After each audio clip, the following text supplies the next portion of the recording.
Here's where we left things last month. For September we have the Bitter Retro Outtakes and Shorts, the Tepache Special and Shorts, the Bucket Blaster and Digiboil side projects, the Hawkston Tastings, and we still have to do the Cream Ale edit, followed by the Retro Outtakes and also the Shorts of course, and in September I'm on holiday.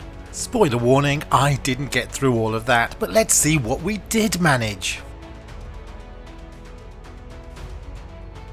First task is to do a bit of housekeeping and create some space for all the things going on, starting with the completion of those Punk IPA shorts. The Hawkston taste testing, which I'm enjoying tremendously, finally made it into edit. Tepache 2.0 made it into the bottles, and a rather industrious weekend means that the scheduling was completed for the Hawkston tasting and the bitter episodes.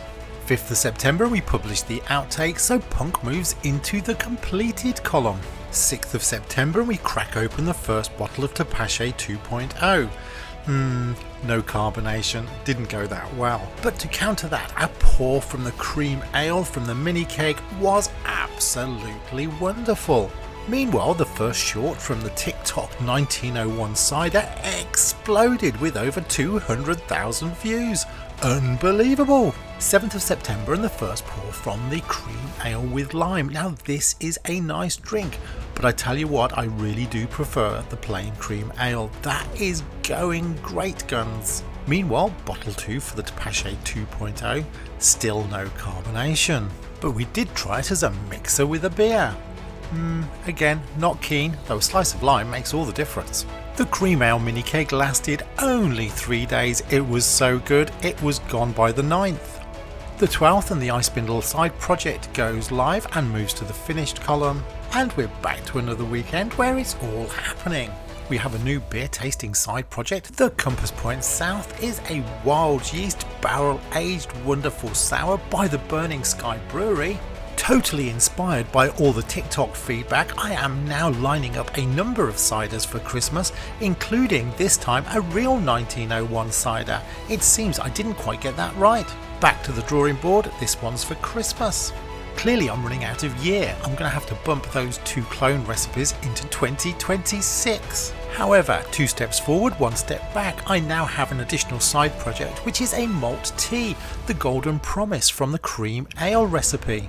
It's the 13th and it's getting tense. The bitter shorts are ready, which is great, but I have a roadblock. I really want to get the Tepache shorts out first so I can schedule them before the holiday. Eek! The 19th and the flow control side project launched. Now the flow control valve is a great idea, but I have had some problems with it, as I discuss as I disassemble and attempt to reassemble. And while I was doing that, I realised I didn't create shorts for some of these side projects, so I'm going to take them away on holiday to try and edit them down. That is a lump of extra side projects that have just appeared, and squeeze in a bit more space before we run out.